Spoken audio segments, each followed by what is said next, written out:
thanks again for watching Bricks Behind the Ivy. Aaron, what do you have to say? Hello, welcome to Bricks Behind the Ivy.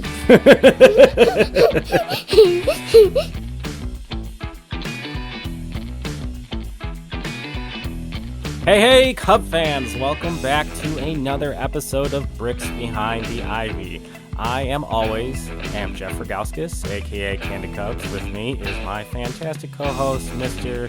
Sean Hot Stove Cubbies. Sean, how are you doing today? I'm doing pretty good. Watched a little bit of Shota Imanaga before we jumped on the pod today, and I gotta say, he looks so filthy.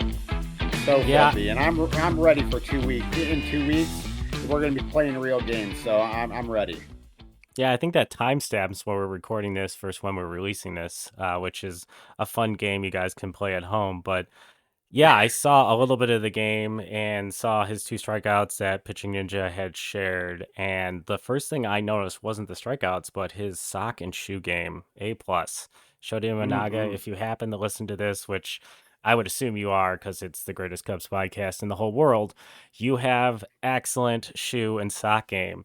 But today, if you are watching on YouTube with us, you probably noticed that there is a third screen. We have a special guest today to talk about the Milwaukee Brewers, the third in our NL Central preview series.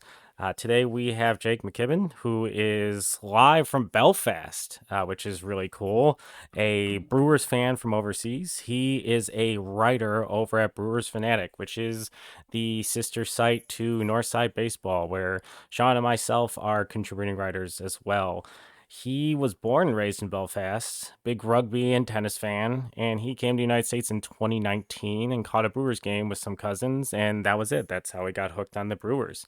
I came back overseas and got an LB.TV subscription, as you would, and stays up into the early morning to watch his beloved Brewers. So he started writing for Brewer Fanatic in early 2023 and absolutely loves it.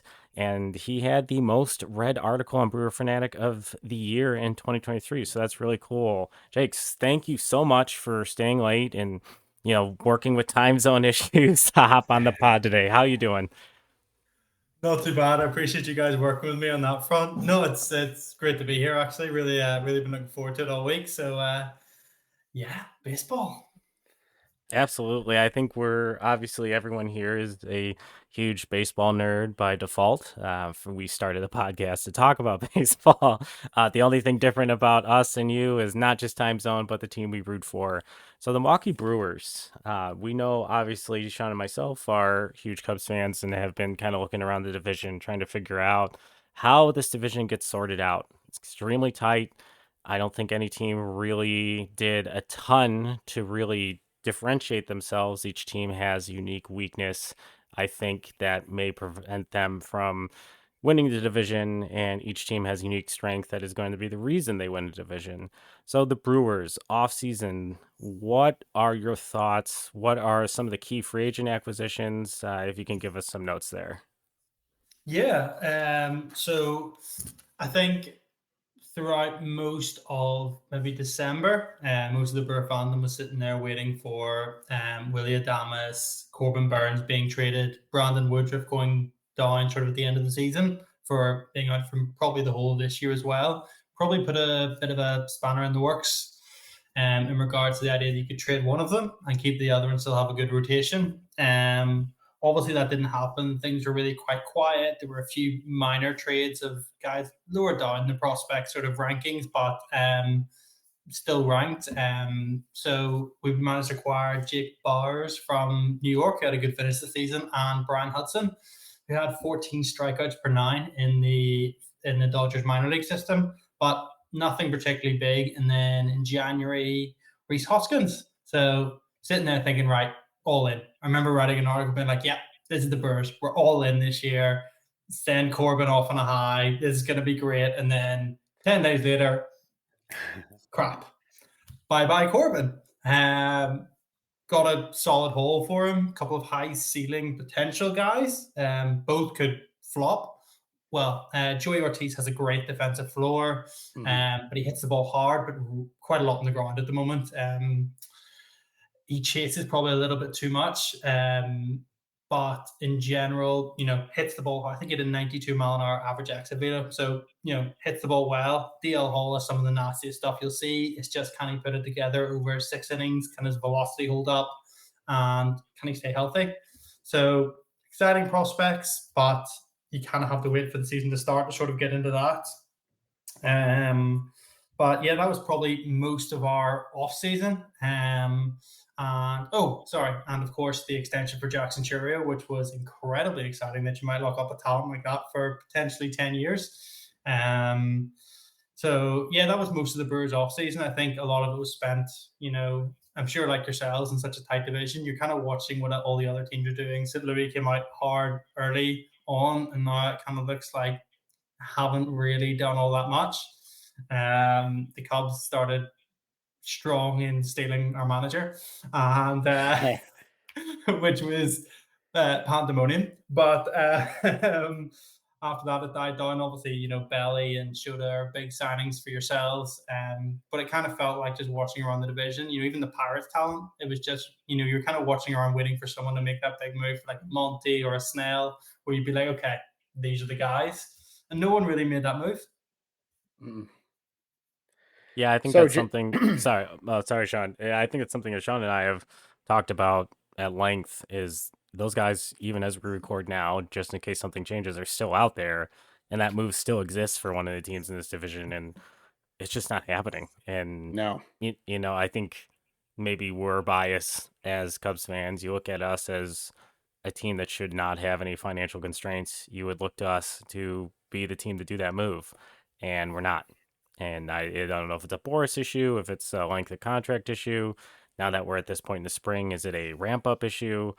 Yeah. It's very interesting as we continue to sit and wait out, 3 Boris clients that I think, could change the outlook of all the teams in this division. JD Martinez, Blake Snell, and Jordan Montgomery.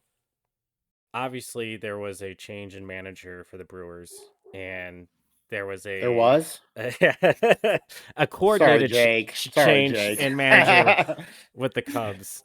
I think, as someone who's watched the Brewers as often as I have, and you have probably watched the Brewers more than I have. I've seen them when they play the Cubs. I have wondered, as front office has shifted there, you saw David Stearns leave, and now you see Craig Counsell leave. I felt like the game planning and the positioning and the lineup construction, bullpen management, all those things were just absolutely elite. And it might be a stat that's literally impossible to track, but at the end of the day, I had assumed it was a tandem of David Stearns and Craig Counsell. And then when David Stearns left, the Brewers would get that, that Fangraphs projection, no free ads, of having 77 wins, and then they would win 92. And there was like 3-4 years in a row where that happened, and every Cub game versus the Brewers was the same. They would get dominated for 5-6 innings by a high K rate starting pitcher, and then they would shorten the game with deploying Williams, Hader in 2-3 inning bursts. And that was it. And the rallies that would potentially, the fake rallies that would happen, the Cubs would hit the snot out of the ball, and there'd be some traditionally average defender standing in the exact spot where the ball is. Like just absolute elite game planning. So I guess without rambling on and on, what do you see the difference in the Brewers' strategy this year under their new manager, the old bench coach? And do you think there is something they're losing with Craig Counsell crossing the border? I'd say this comes in sort of 2 parts. So the Brewers, I think Pat Murphy has a very different personality. Counsell's very sort of very, like, you'll not really get a ton of emotion out of him. Pat Murphy is kind of hilarious. He's been kind of loving his sort of time in the spotlight so far. And he's absolutely been brilliant. There's a couple of speeches that people have done, and obviously spring training, etc. You can kind of overplay your hand, or you can, these sort of big speeches maybe don't hit home so much. But it was interesting when you're watching the back of them, or watching sort of the background. every person's eyes are on him. He commands a ton of respect in that clubhouse. But he does come from maybe a more old school background. So it's how he sort of blends that with, in terms of the approach on the field. I think sort of even from, you can almost see in the way that people work, even outside of baseball these days, nothing really is done as a one-man thing. So I'd say a lot of it is the team behind. There'll be analysts in the back. Chris Hook as a pitching coach is fantastic. And like you said, David Stearns probably had a very good role. Matt Arnold has been brilliant since coming in. I don't actually think he's had a dud trade yet, which is really quite impressive. But, there is that sort of continuity there, even behind Counsell, which I think will lead to probably very similar sort of decisions, very similar data coming through, very similar approach in that way. I think it's a massive step up for the Cubs, though. So I think the Brewers might have lost a little bit, but I think the Cubs have gained. I remember there was a point last year when you looked at it and there's maybe 50, 60 games in, and the Cubs Pythagorean was incredible. You looked at it and you thought, how are these games being lost? Now, part of it was maybe some ups and downs of the bullpen, but it was weird because you tanked someone 10-0 one day and then, lose 2-1 the next. And it just didn't quite gel up. And that's a real strength of Counsell's. You have to say that over the course of his managerial career, he's been fantastic at managing to grind over the edge, picking the right pitchers, the right units in the right situation to get those benefits. Hobie Milner's probably a great example. A guy with minimal stuff who under him last year had a 1.86 ER, something ridiculous over 61 innings, and just deployed in exactly the right situations to make use of him, lefty, righty, etc. There is one thing that he might do that may be very frustrating, and it did frustrate a lot of Brewers. Do you have anyone of the Cubs with reverse platoon splits?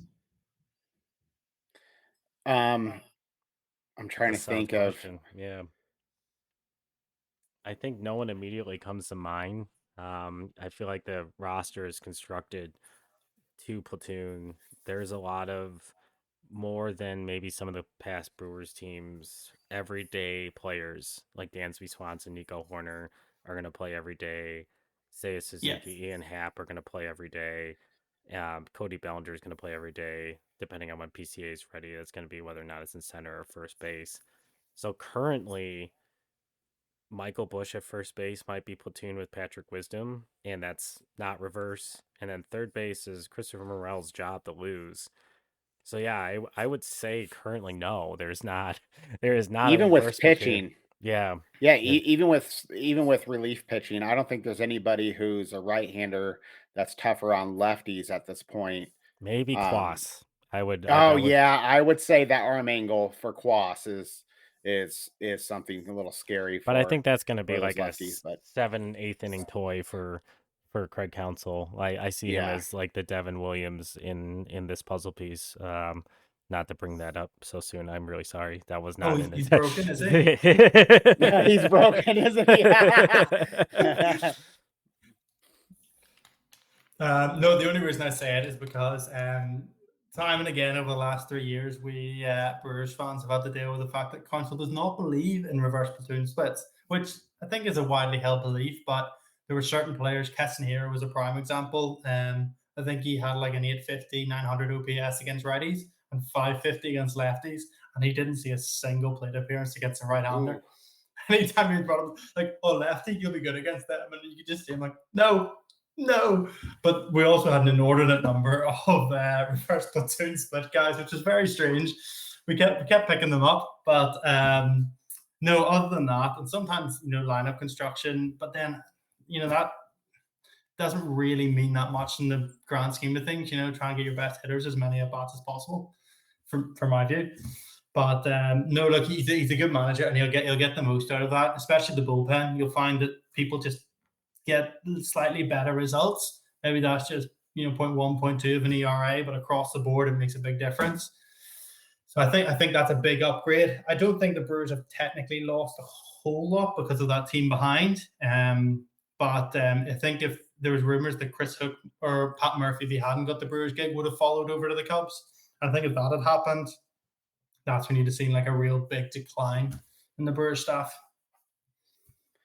So, Jake, speaking of Pat Murphy, he's going to have a lot of new faces with all those trades and acquisitions. I'm counting like 13 or 14.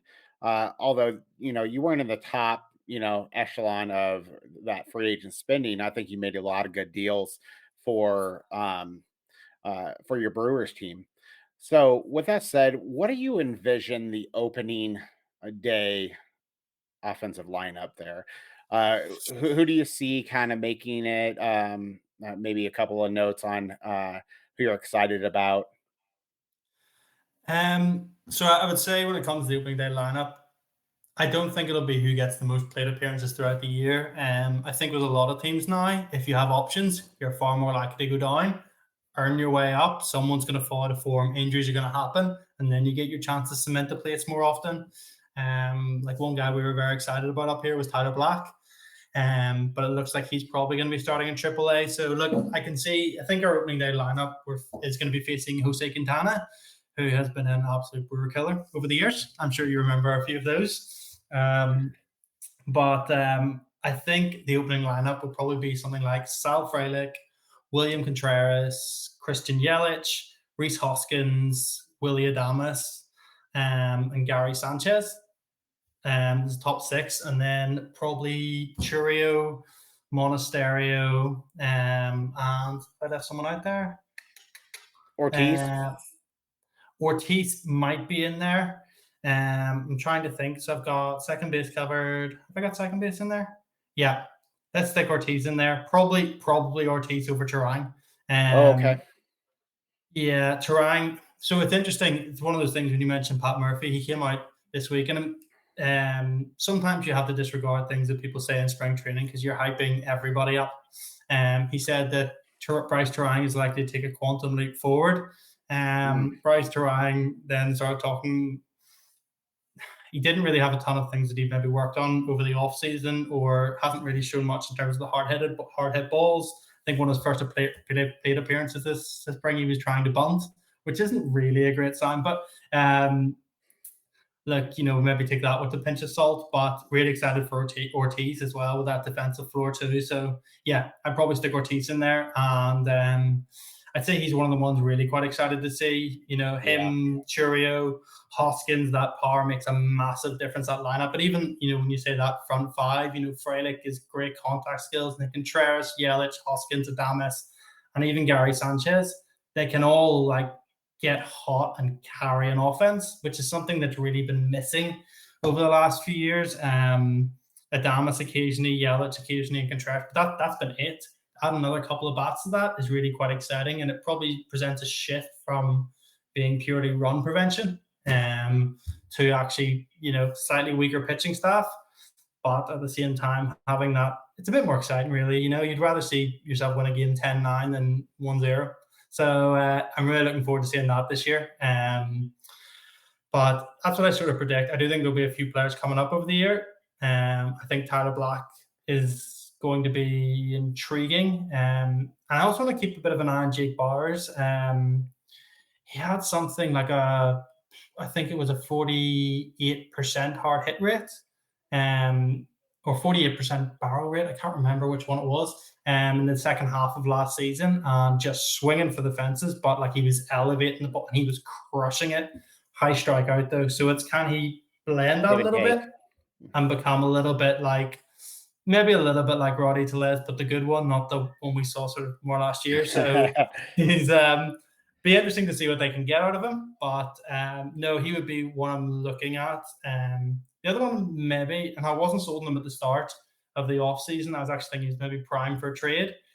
I would like to see if Garrett Mitchell can stay healthy, not just because of the stats on the page, but you find that when he's there, there's this little bit of electricity. Do you know what I mean? He can affect the game so many. His defense is incredible.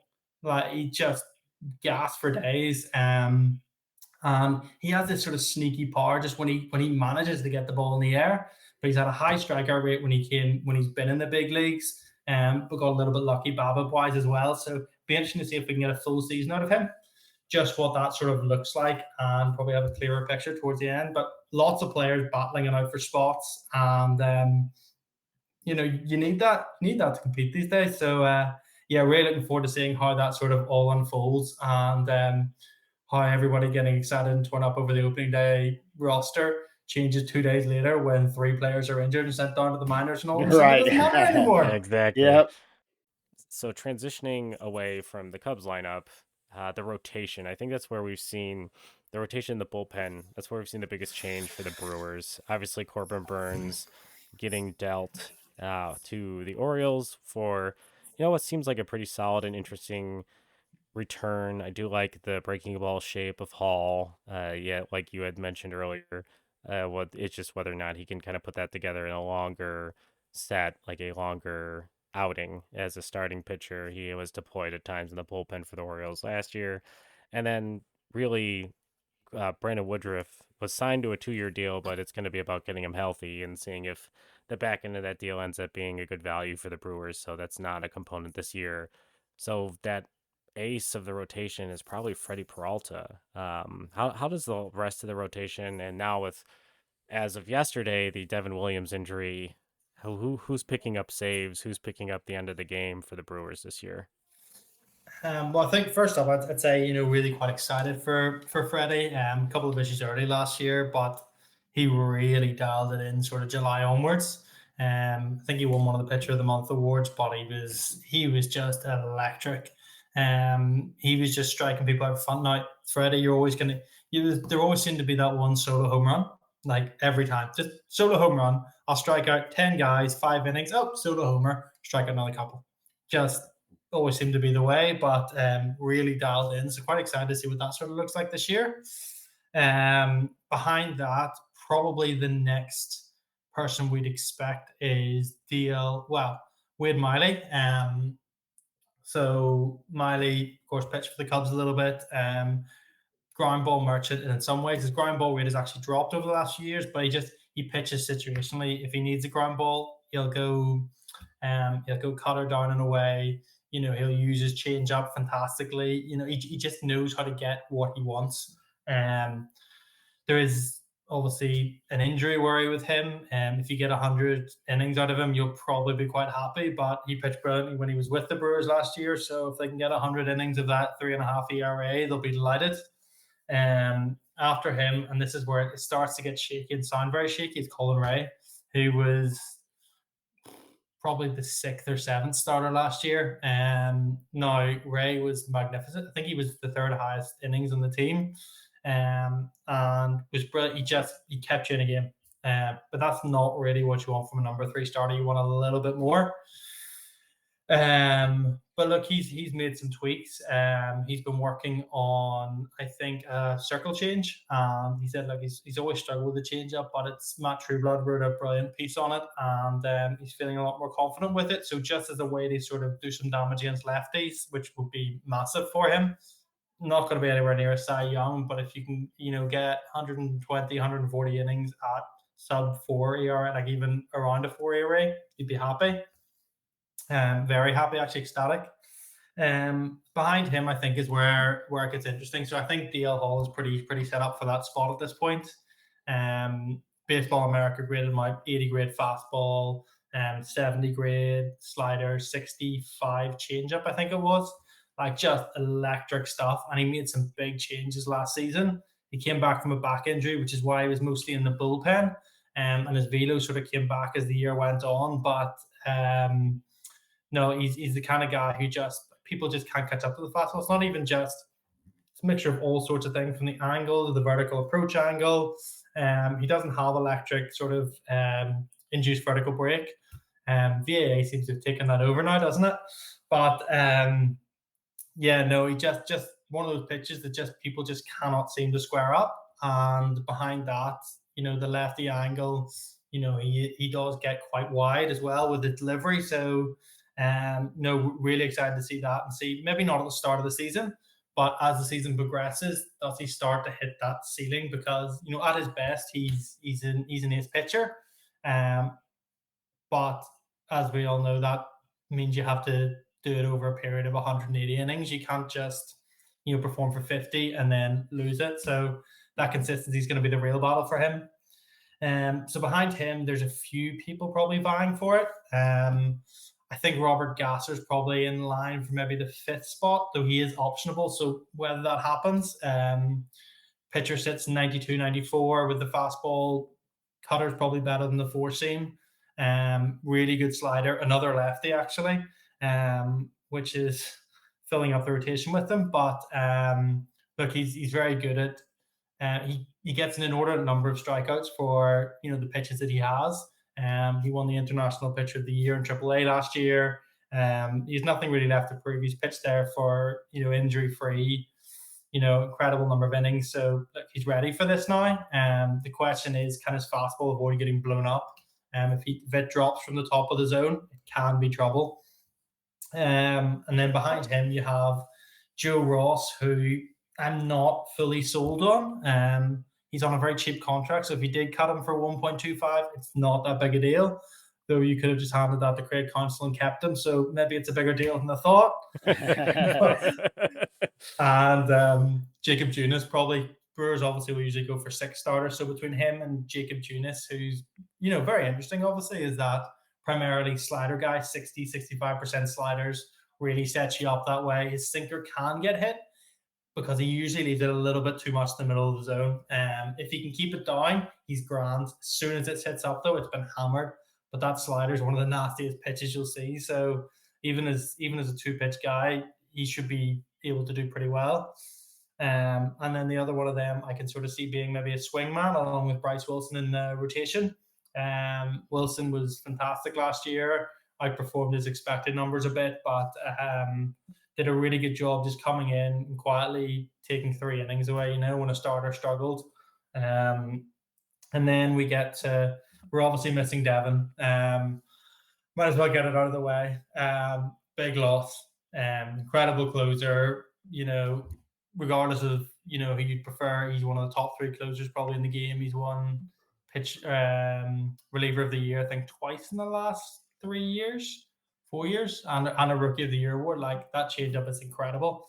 Yeah. One thing we've been very blessed with, though, with the Brewers is a sizable amount of depth. So I think there were 4, maybe 5 pitchers with an ERA under 3 last year out of the bullpen.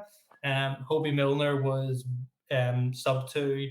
McGill was picked up off waivers from the New York Mets, who must be kicking themselves because he's been unbelievable. That fastball 100+, and the curveball has been wipeouts.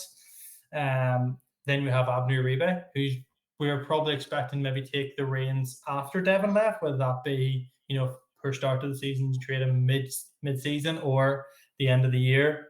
Fortunately, that's the way it has to be in Milwaukee. But Uribe is just pure filth. He's just dirt, absolutely dirty. That sinker is just lit up in pitching ninja, and I'm looking forward to seeing a bit more of that. But the big question mark about him is his mentality. Like, he's so intense. He has to win. But if things start going against him, there can be a little bit of immaturity there. So if a few things start to go against him, you might see the wildness creep in. And that will be the worry maybe this year, as well as pitchers or hitters maybe laying off him a bit. And then we have Yoel Payamps, who's been, how you got him and alongside William Contreras in that trade, I have no idea how Matt Arnold pulled that off. But if you're going to rob the Oakland A's, just go rob them. Like, no issues with that. Yeah. But yeah, soft contact guy. His 4-seamer was pretty effective last year. The sinker got hammered, even though it was more used. But I'm guessing that's just pitch mix, and it sets up as the rest of his stuff better. Really nice slider, so real pitchability sort of guy, and does rack up enough Ks to keep himself going. And then an interesting name I can see maybe making the rotation. So we traded for Brian Hudson from the LA Dodgers. Mm-hmm. And I'm trying to remember who we traded away for him. It was one of our top 30 prospects, I believe, and one of our recently signed pitchers from the most recent draft, from the 2023 draft, who people were actually a wee bit excited about. I think he might have been the 20th round, but the name escapes me. But Hudson he's 6'8", 6'9", 8 feet of extension, which helps. And he's electric. again, 14, I think I mentioned earlier, 14 strikeouts per nine in the minor leagues last year. Came up and had a cup of coffee with the Dodgers at the end of last year, but no, he's a really exciting player. So he's performed well in spring training so far. Wouldn't be surprised to see him make the roster. Wouldn't be surprised to see them start him in AAA just because I think he has an option left. I could be wrong on that. No, I think he has one option left, and that was one of the big benefits actually, because a lot of these guys are out of options. But if not, Elvis Peguero, who again performed really well last year, again mid-3s ERA, is probably going to be that guy in the bullpen. So even without Devin, I can see it being a real strength for the Brewers this year. Though you cannot replace Devin Williams, you know. So, the Brewers seem to always have this way with pitching that they bring in a guy, and he's just like you stated. You had how many pitchers had a sub-3 ERA last year? Is pitching a concern at all for you? I mean, everything you state, it sounds like it's a pretty positive. But one of the things that I see is after Freddie Peralta, it kind of drops down a little bit. Is that a concern at all for you?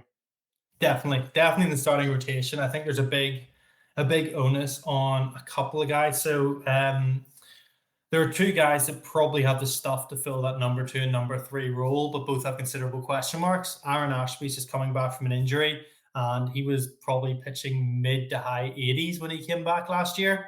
That ticked up the mid 90s or so in spring training, but look, he's a guy who could be filthy lefty, brilliant sinker, slider. He used them completely unconventionally. He uses the slider into right-handers, which is strange, but hey, it works, does the job. And DL Hall, but you're relying on guys who have an unproven track record to take those steps. If Hall busts out or ends up having to be a reliever, or Ashby can't recover at all, and I think Ashby's going to start in the minor leagues, I think that's when. And let's face it, people you don't grow number 2 starters or ace starters in trees. Like that just doesn't happen. You can't be doing that. So more likely, are they going to be more like 3.5, 4.5 guys? Yes. And that's when you look at Miley, Ray, Junis, and you turn around and you say, well, look, let's get through these innings and stay in the game. But there's a real possibility. Like I started in 2019 as a fan. I have not seen a Brewers team without a dominant rotation. So I'm a little bit unsure how this all goes. But, it's definitely a concern. And we are relying heavily on people taking that jump. And if it doesn't, then that offense is really going to have to tick up. And there are a few concerns over that as well. Potential, high potential, not a particularly high floor in a lot of ways. And I think that moves into rotation. The bullpen, zero questions really about it. I still think it's going to be a really dominant set of pitchers. And if you can get to that 5th, 6th inning in the game or ahead, I can still see it being lights out. I think there's going to be one of those committees probably for the 9th while Devin's out for the next 3 months or so. But Tyler McGill, Milner, Hudson, Payam, Uribe, like they all have the stuff to do the role. So sure. I'm not too worried about it. Like you said, you cannot replace Devin Williams. And I would say, like, if I put Devin Williams in the Cubs right now, I would instantly put you guys as 90-win favorites because I think it was a weakness last year for yourself. No, that was just me watching. Remember, I probably watched one of the Brewers games, but the bullpen seemed to be one of those things where struggled a little bit, which is why that Pythagorean didn't quite match up to the wins. I think it was expected 90 wins or something last year based on the number of runs you guys scored. Yep. There's some noise. Is that a concern for yourselves?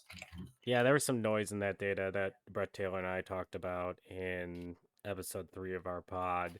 Check that out if you haven't heard it. There were some lopsided games for the Cubs that really just drove up that run differential.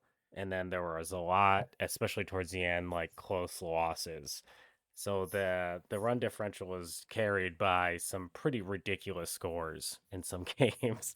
And the rest of the games were pedestrian. And as you said, there was, especially down the stretch, I think some guys got leaned on pretty heavy and it was needed. It was needed to get back into the division. I know that there's a ton of criticism on Ross and how that was managed, but the Cubs were not over 500 heading into July and went on one hell of a run and were, tap dancing the playoffs going into the trade deadline. They stood pat and kept rolling. And then, they had some injuries and they had some guys like just right off the Leiter Jr.'s splitter disappeared, which made him ineffective. And that was the guy that was getting lefties out. And, there wasn't a lot of interest in adding to the bullpen at the deadline because they felt that they had the guys they needed. They wanted to try some young guys out. The young guys did not pan out. They were not deployed in a way that I think made them effective, which could be a criticism of Ross. That would probably where I would land of he had a win now mentality where Craig Counsell, I felt as someone watching the Brewers, seemed to just really understand when to kind of lay off the gas when the game was out of control and not deploy like the A group. And then understood when a game was in control to deploy that and win the game and just manage that season to season very well. And I think that's something the Cubs are going to be looking to balance, some development of some of their younger pitchers and the back end of that bullpen and, finding guys that are solidified in some roles. And Craig Counsell, I think, is kind of the perfect guy to manage, when these guys come in and kind of building their major league confidence so that you can use them in different situations if one of your top tier guys is gassed. Yeah, no, that makes sense, and you're right. That is a thing of his. He's very trusting in the players. You'd find that he's very much like he's good with management. He's a brilliant blend between that sort of high level management, having worked in the front office for the Brewers before actually becoming a manager. But as a player coming through, like he really has that experience of this guy's pushed a bit hard. This guy needs a break, and like if he's not pitching, I'm saying he's not pitching. I don't care. He could be in the ninth inning, and a couple of men on, and nope, not deploying my closer. It's not happening. Day off. Such and such. I've got faith in you. I've put you in there. Go get him. Can be frustrating when you're like in the heat of the moment, but when you look back over the course of the season, it definitely pans out, and you do see probably less injuries, less fluctuations in form as a result. So you're 100% right. I can definitely see that being a big lift for the Cubs this year. So I think we hit our next question was going to be strengths and weaknesses on the Brewers, and I think you said the weakness for you is that rotation and the strength will still be the bullpen. So you mentioned seeing the back end of the bullpen or the bullpen in general being a weakness for the Cubs last year. As someone from the outside of Atlanta, what do you see the strength of this year's Cubs team? Well, there is one of the weaknesses of the Brewers that if they hit the ball in the air, this will be monstrous. If they don't, guys with incredible ability to pound the ball in, like William Contreras, Joey Ortiz pounds it into the ground, Christian Yelich pounds it into the ground. Like you look at this and you're like, it's just double play galore. But other than that, yeah, happy enough. I think if I looked at the Cubs, this year, I'd say there's I think that infield D, just in general, even that defense, especially if you get PCA up, that late game sample last year isn't indicative of him as a player at all. You need much larger sample size. And it's just a little louder for the rest of the Cubs. Yeah, fans, can you say that again? A little bit louder. Cole Armstrong is probably a good player. No, I think he's a good player, but everyone takes adjustment steps. There's a massive jump from AAA to the majors. You see a lot. Take a look at Aaron Judge's. He got a cup of coffee for a couple of months with the Yankees before he took off. Have a look at those stats before you turn around and say, "Oh, he's crap." But I think Seiya Suzuki would be the one I'm most keen on. He seems to every year have a couple of months where he takes off with a 1 sort of OPS.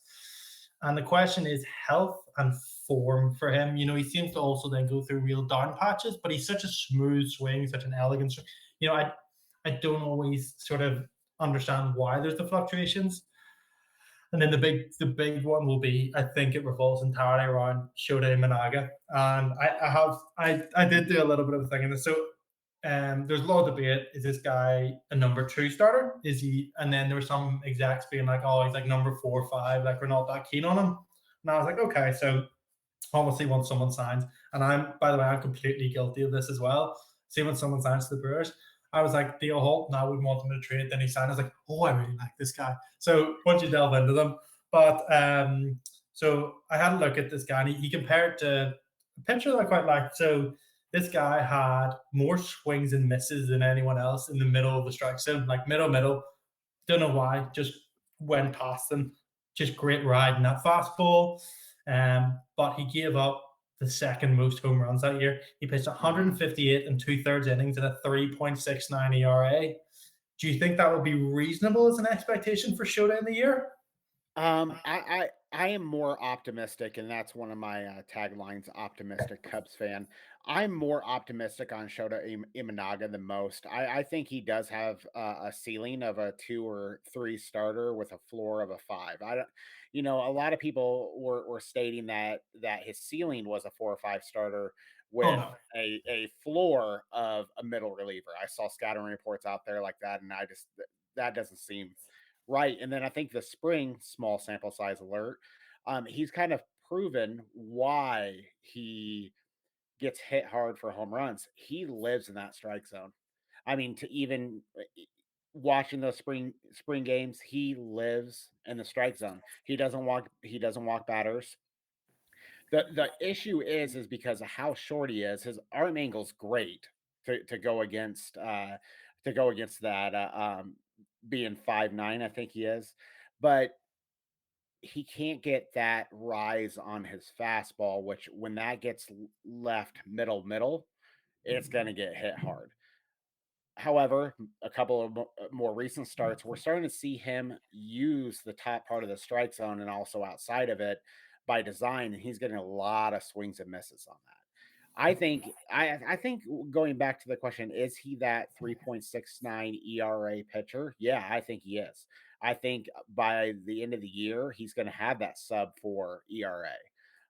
Again, I'm a little more optimistic, but I'm also a big fan, and he'll be my next jersey that I pick up. So, I think if we ever make Just sorry. merch for our podcast, the first thing that it'll say is small sample size alert. I feel like that is our most buzzworthy yes. comment as far. But just to kind of piggyback on the Shota, yeah, I think the projections have been all over the board for exactly what what you said is that fastball was in the zone and got hit and elevated a lot last year, and he had made some comments about like just being too fastball heavy in his last season and using that to throw as many strikes as possible, that he felt that he became predictable, and that's where the home runs had come from. And the Cubs have worked diligently with him on pitch mix, and so far this spring, once again, small sample size alert, he struck out 19 of 41 batters, so that's a 46% strikeout rate. That'll play. It's not gonna stay that high, but we're talking about a rotation, if we're going to talk about weaknesses for the Cubs, a rotation that does not have a lot of swing and miss. There's a lot of contact management that plays into the strength of that strong middle infield, a strong defense up the middle. The old baseball adage of a great defender in center field and a great shortstop, second base defense, and then a great catcher. Strong up the middle is supposed to be what makes a baseball team click defensively, and I think the Cubs have that, but it does. Looking for swing and miss is probably the title of Jed Hoyer's in-season autobiography. Like we need to find some swing and miss for this rotation to kind of just change up the type of pitcher they're getting, and they need to find some additional swing and miss for this bullpen, which I think is coming. There's Cade Horton lying in the weeds. I think he's going to Hmm. start at AAA, and he was I guess, a quasi shocker of a pick given his numbers at Oklahoma when the Cubs picked him, but they saw the upside. They saw what he did in the College World Series that year and saw stuff to work with. And he's one of the top prospects in baseball, not just the top prospects in the Cubs system. And I think he's going to get some run at some point, and he's going to have that strikeout stuff that the Cubs are looking for. And yeah, I think there is also, with Jameson Tyone having the lower back issue, I don't think they said that it's gonna. They're not sure of how many starts he's gonna miss, what the setback's gonna be. It doesn't. Still kind of up in the air, but yeah, it's a very lefty heavy rotation too. That's something that I'm concerned about, and like I don't think you want to slot Imanaga and Justin Steele. I know they have the discussion is always around the Mississippi fastball and its uniqueness for Justin Steele as it goes towards the plate. It just travels a little differently than other pitches, which is why it's so hard to square up. And kind of that funky arm angle of Imanaga, I don't know if that's enough of a difference. I feel like they have like a similar profile with a little more swing and miss from Imanaga. Maybe we see a little more swing and miss from Justin Steele as he kind of finds another out. He was really dominant versus the Brewers the other night, obviously in spring training, and obviously in these guys are starting to sort of ramp up and not A lineups necessarily for both teams. So there's a lot of caveats there, but he did saw, kind of an uptick in strikeouts, which was good to see for a rotation that's gonna need some more swing and miss. Yeah, and that's so Do you have any concerns that Justin's gonna like regress a little bit this year? Like obviously incredible surface stats last year, like really backed it up. I know Matt, for instance, is convinced that it's not a fastball, it's a cutter. But either way, truly electric pitch. And people just can't seem to get any sort of quality contact against it. But is there any sort of worry that over a new year, really generally you find some sort of fluctuation that there might be some regression? Because I think it was Fangraph actually projected Imanaga to have 3 WAR and him to have 2.7, which is like blew my mind a wee bit. I'm not gonna lie. Yeah, I think that's a tough one because I think that there's going to be a natural regression because he was quite dominant last year, but I also see, him maintaining that level at minimum because I think he really was gassed. It was his first full major league season, first time over 150 innings in a number of seasons. He was at 173 innings last year. I think that, he's going to learn to manage his effort and things like that, things that younger pitchers, especially as they get in rotation, will have to learn. And he's had some other pitches in the past that he really bailed on. Like last year he was pretty much a 2-pitch pitcher. He had a sinker in there sometimes. He has been known to throw in the past a curveball and a changeup, but I think he just kind of manipulates that slider and speed and a little bit of grip, and then the fastball is just 2 pitches. So the question will be, and I think that's what probably Fangraph sees, is some of the noise at the end of the season, was that tiredness, or is that the league adjusting to what they're seeing from him? And I think there's definitely some concern on a 2-pitch feature pitcher, but that fastball is so unique. It's hard to really sit there and think that that is not enough, given that it was enough for as long as it was. And I feel like the league would have adjusted quicker, but you never know. Like a whole off season of scouting reports could change that dramatically, and that could spell a little bit of trouble for the Cubs. But Justin Steele just seems to he has been mentored by John Lester. He just seems to have like that guy feeling. Like this is the win day mentality. Like when Justin Steele's on the mound, I would expect 75 to 80% of the time him to pitch well enough to get the win. Yep. He's a horse. No, I wouldn't disagree with that. He's in trouble certainly last year. So much just per contact. Like he just ground ball, weak fly, and you'd almost rather he struck you out. To be honest, it's slightly less frustrating than the hope of when you're watching on TV. You see that like go through. And especially when you're watching a Cubs versus Brewers game where every fly ball sounds like a homer because of the crowd in the background. Every time. Every time. Every time. It's just like all I need is like I have to tune the crowd out. I let you just listen to commentators, right? Or you need Euchre or something, just being like, "Get up!" I'm like, "Okay, we're gonna get excited now. Yeah, we can get excited now." I would have Yeah. had such a hard time listening to Bob Uecker just because like 70% of my baseball youth was rewatching Major League, and he's just Just a bit outside. yeah, clearly not a serious baseball announcer in those movies, and thinking that like he does this professionally in a much more literal, not joking way.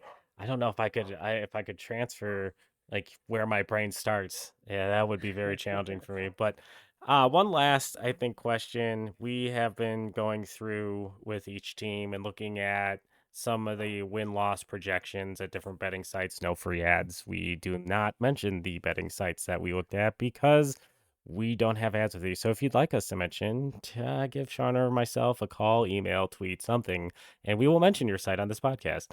But the win-loss projection for the Brewers shifted pretty dramatically after the Corbin Burns trade. And I will also caveat that the win loss projection for the Brewers has been around this number, I feel like, every year during the Counsell era, and it didn't matter. So right now they have the number at 76.5.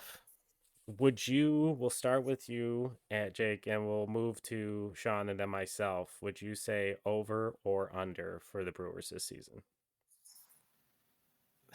So when I look at like things like this, even in most sporting contexts, when it's one game, I'd say like 70% of the time or 80% of the time, this was going to happen. There's probably a 20% chance the floor falls out of this. They're like in that rotation, just falls out the bottom, and they end up 65 to 70 wins. There is a chance of that, but I would say just there's probably a 40-50% chance you end up 500, and probably another 20% chance or so that you end up above that, 20-30%, where you're in the playoffs and you still got that good coaching staff there, and you've got some rookies that could take off.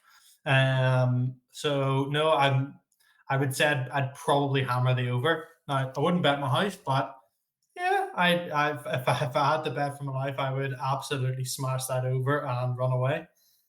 What about yourselves? What do you think? 76.5, did you say? Yeah, Yeah. 76 and a Oh, half. that's So, low for a team that, what, 92? Do you think they've lost right. 15 wins on last year? 16 wins? Well, So Fangraphs that, has Corbin Burns himself, a 4.4 WAR player, and he's gone. And then just thinking of losing Woodruff, obviously at times not his full self, health an issue, but still a huge part of that rotation. And I think He only right put there, 60 innings last year now. He got yeah, 2.7 WAR, but like 2.4, but yeah. 60 innings. So So that's big part of it. But 6.8 off that projection in theory. So like we're talking the difference between 77 and 84. That's I think that's fair, but it's tough because I like last year they probably had the Brewers. I would be interested to look at the bid. I would say they were probably at a 78 win projection. They won a division with 92 mhm. wins. So I just don't I don't take a lot of, and a podcast that doesn't exist that was near and dear to my heart, on to Waveland over at The Athletic. Listen to the old episodes, Sahada Sharma and Patrick Mooney, and now friend of the pod, Brett Taylor over at Bleacher Nation.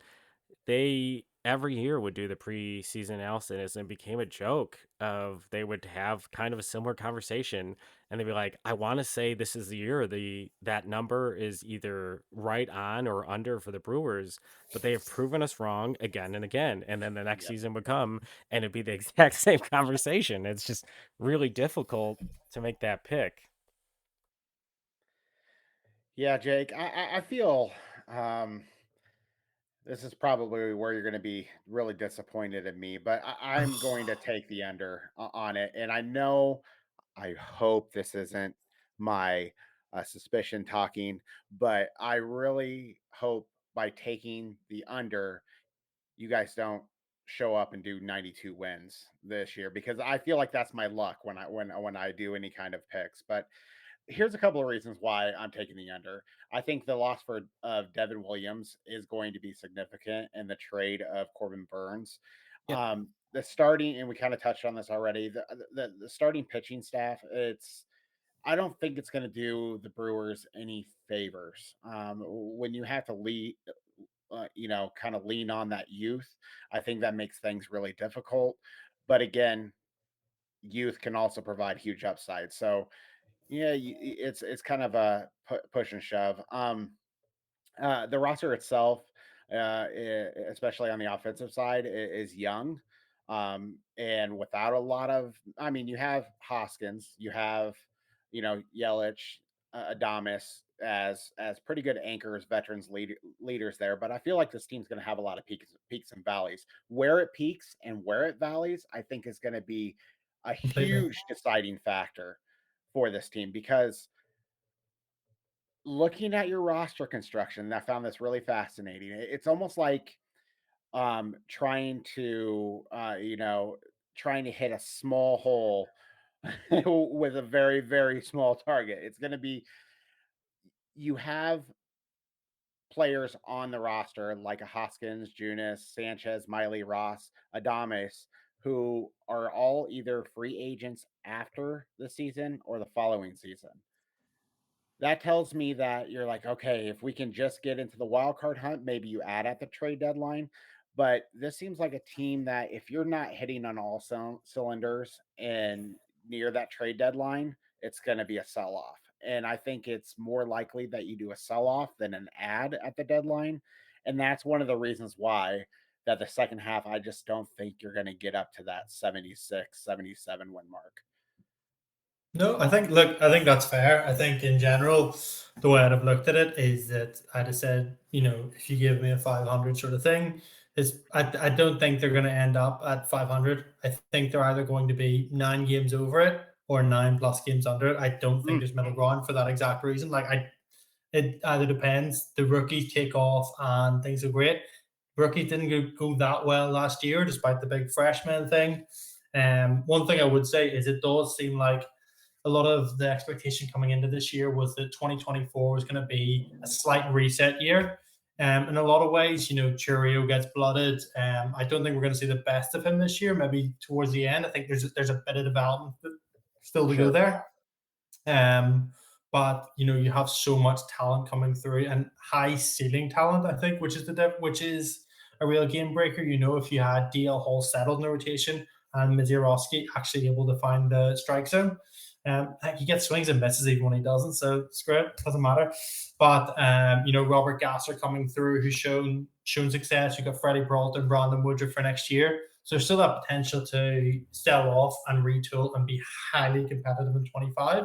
So 24 really will be that one way or the other way, and I completely agree with you on that front. And if the early season doesn't go well, like Adames, the Dodgers trade is probably going to go haywire, given Gavin Lux couldn't hit a barn door 10 miles wide, it seems, with the throw. So like he actually would, not because he couldn't hit it, he wouldn't actually reach the barn door. But yeah, other than that, no, I actually get that, and I can't see that happening. And I think either way will be a win going into 25 playoff team, always great.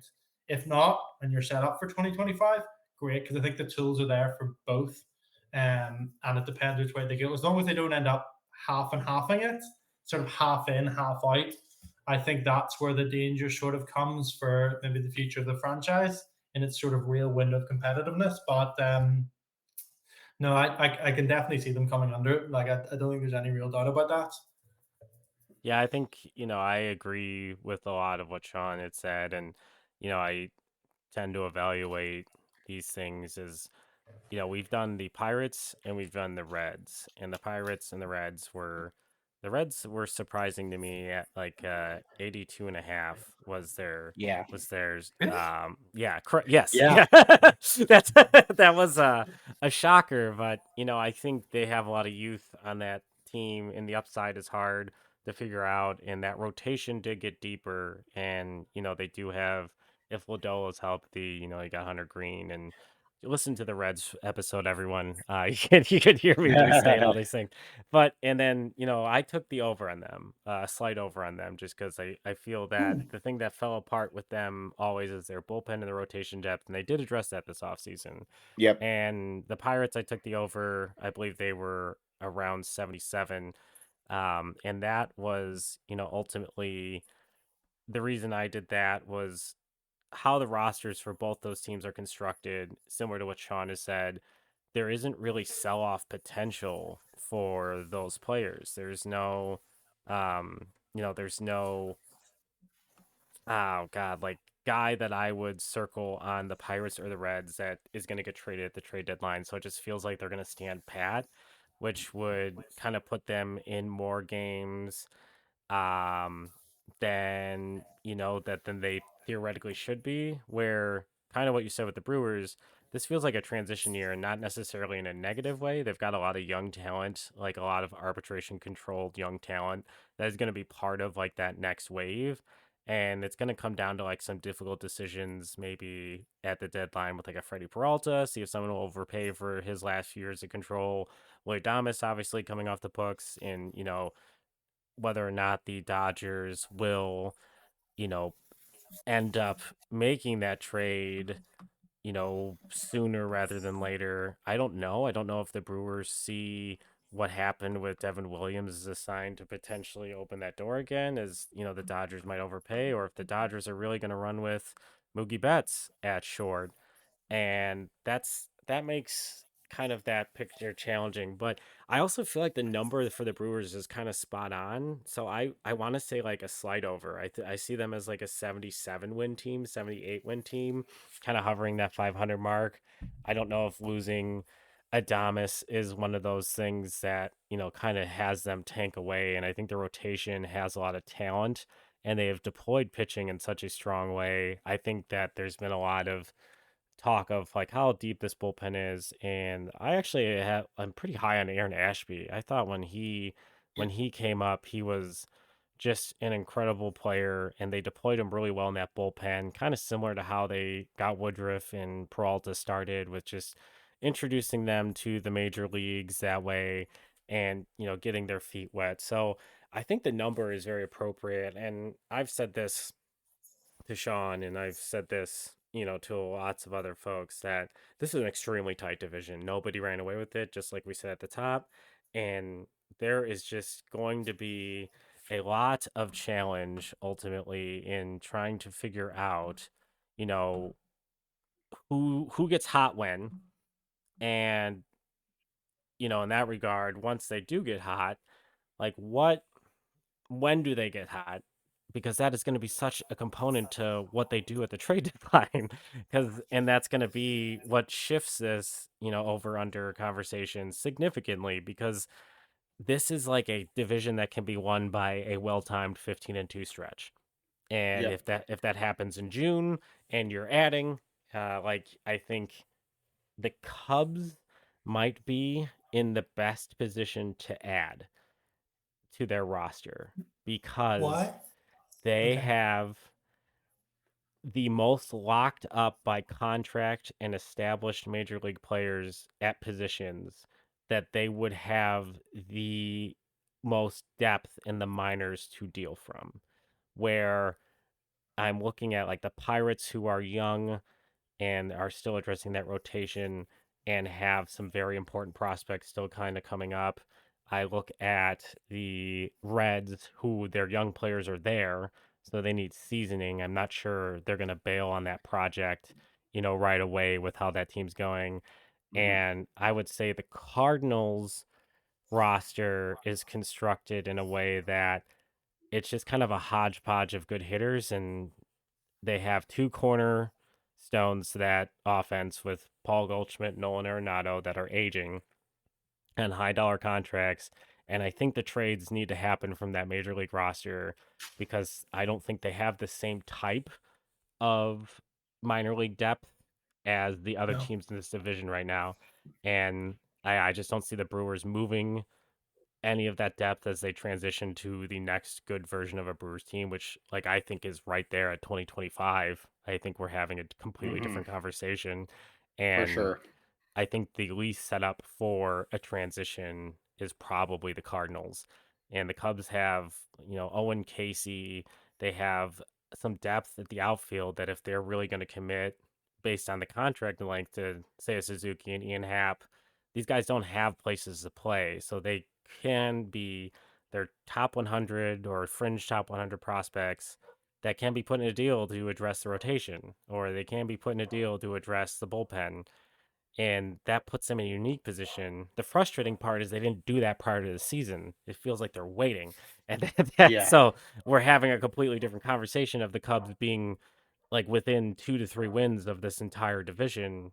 And like it's literally going to be who stays healthy till June, whose record looks the best at June, and who's the first to add, because that is how close this division is. And yeah, if DL Hall comes in that rotation and pitches as nasty as I think he could, and Aaron Ashby comes and contributes like I think he could, and Freddie Peralta just maintains what he is, that's a 1, 2, 3 and depth for Yeah. the Brewers that, makes me very nervous, because that's a high K rate right there.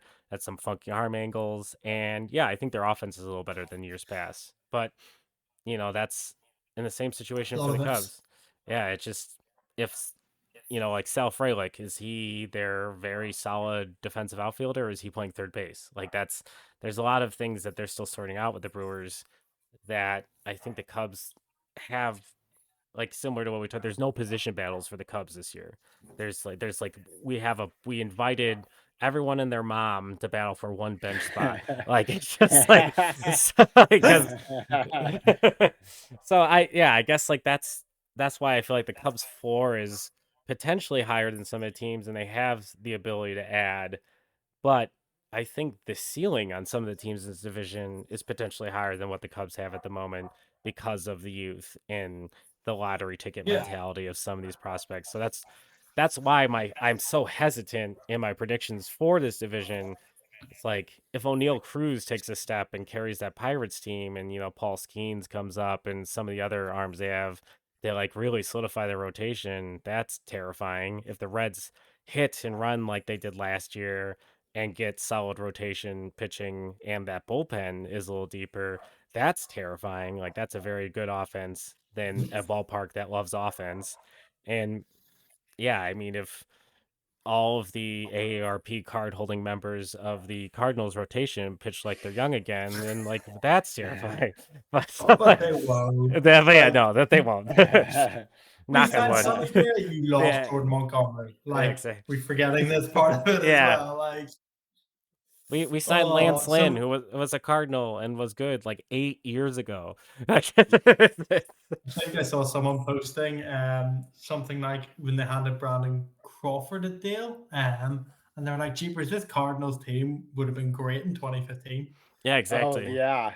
They It looked Like, really good. they are like so 20. good. They're currently the 2014 even year Magic Giants. Like that's but that was 9 years ago, 10 years ago. So Yeah. Yeah, that's true. oops. But yeah, thanks so much, Jake, for coming on and managing how late it is now over there and entertaining us with some Brewers talk. If our listeners are looking for your content, where can they find you on social media? And just give us a little spiel about what you write for Brewers Fanatic.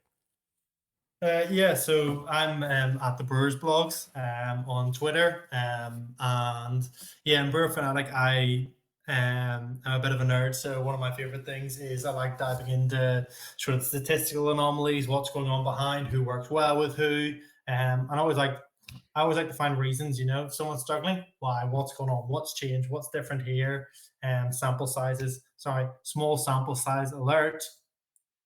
Are always important. A But plus.